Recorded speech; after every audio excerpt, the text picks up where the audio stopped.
Thayna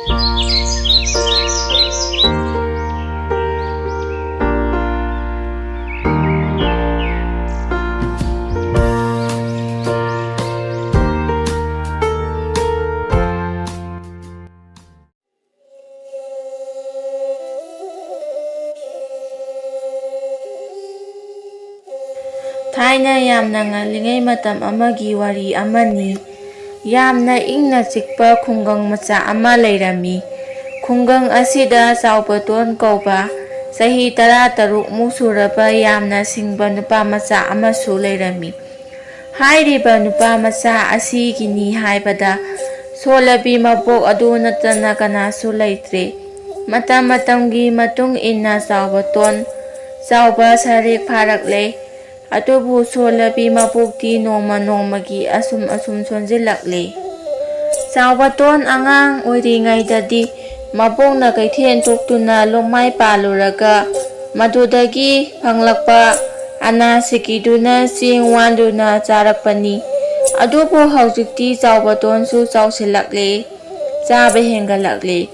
Adubu ahal oirabi mabukti lomai panaba ngamsilaktre. Aduna nomagi chara ani suna chaba ngamaktre. Tauriba singse saubatonsu khanglakli. Aduna masu solabi maboki matau yengba ngamdraduna. Langphai chattuna maboki mateng panglagi khalakli. Numidangi matamni. Saubatongi maboktu chak thongli. Matam aduda saubatona mabokta mahak langphai chattuna. Thabak suragi aduga sen taluraga halaki haijarami. Adubu ahal oirabi maboknadi saubatonna hairiba wafam ado yaramde.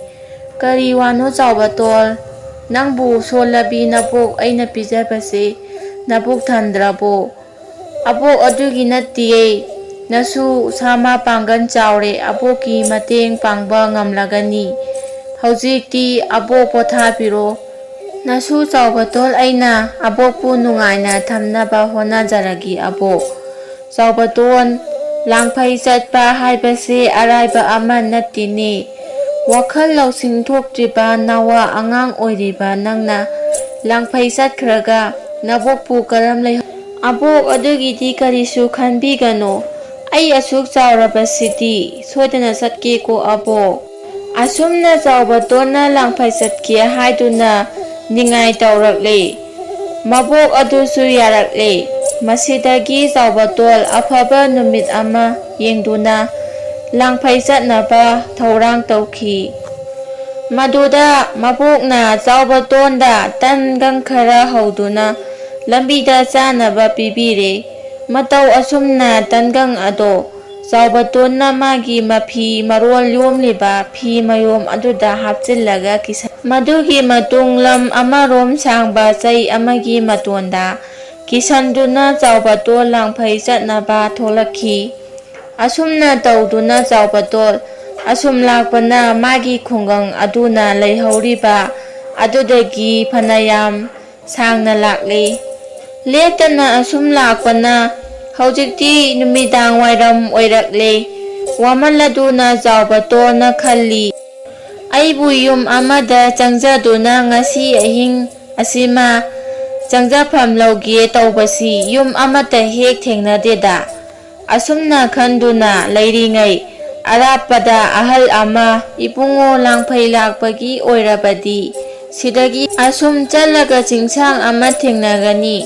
Chingsang adugi khwai aroibada yum ama chingthakta thengnagani. Langphai lakpasingi mithung sangni maduda oina chaloko. Ahal adugi wadu tabada saubatol haraure. Masidagi saubatonna chingsang adugi aroiba phauba lakle. Masigi matung saubatol asum wana lakpana chingsang adugi aroiba ado yausilakpadagi chingthak aduda yum ama maiga thanduna leibadu ure.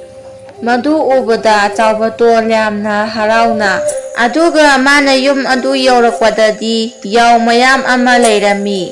Maduda saubatonna yausingdo yengduna asum yum aduda changsilakpadadi miyoi kaya amasu lairami. Maduda chaubatonsu changshinduna phamli. Mayam adudi wari watai saduna ya langli. Adubu chaubatoni lamsang lakpagi waraduna tumninglakle. Tanja aduda masang matau yam phajarabi nupi amana gihuna saba tan khara putholaga mayam aduda yelae. Chaubatonsu ama lahawi. Adubu madi tumningmankhibana tal ado kona charage khaladuna adumak tungkhre. Masigi matung chaubatondu mikap thoklakle. Adubu angakpadi maga leiminakibasing adu jaw loinamak olamkhi. Maduda chaubatol ingangakna leiringei masai mahakna ukhiba masak matau yam phajarabi nupi ado lubak ama pairaga tholakhi. Madu ubada chaubaton tumina tumba saduna lairi. Matam aduda nupi aduna lubak adudagi pisak pikpa sampot khoiba nupa ama sanga konana puthorakle. Madugi matung sanglaba sam amasu putholakle. Hariba sam ado masak matau yam phajarabi nupi aduna magi makokta hapchinki. Aduga koipai paiba hauraki. Adumna hek taubaga asaba sampot khoiba nupa ado yumyai aduda sampot khoiba haurakhi. Aduga khudak aduda gihu kaya puthorakle. Aduga gihu singdo hunba haurakhi. Madudagi gihu sing adu khudakta haurakle. Madu amuk haudatlaga gihu luknabagi tungda amuk gihu singdo takthokle. Aduga thamkhre. Loiraba matung masang matau yam phajarabi nupi ado lubak adu ningthina thamjankraba matung tungkhre. Madu ubada chaubatona lubak ado tumina huralaga masu tumsinaduna laikre. Mathangi nongale maduda ngarangi masak matau yam phajarabi nupi adu jaw mayamdo mapanda hoitokpada chaubatondi mi oina adum leiramkhi. Madu ubada masang matau yam phajarabi nupi aduna nangdi kamdauna jaw ondribano haina hangakhi. Aduda chaubatona aidi nangi mayagi gihugi tando chakhidi haina khumkhi. Maduda nupi aduna adu oirabadi nangbu aina khudak asida jaw olhangani haiduna magi lupak ado koithi thirai. Maduda chaubatona nangna thiribadu masigi lupak asi natra haiduna uthi. Madu ubada nupi aduna yamna kina luba ado mangonda pipiu haiduna haizakhi. Adubu chaubatona yakhide. Mamaithangda nupi aduna yanaraba matungda nupi aduna chaubatonda yamnaba sana khawjaw ama pikhi. Masidagidi chaubatondo lupak ado pithoklamkhi. Aduga sana khawjaw adu puraktuna mabuka loinana nungaina pankhi.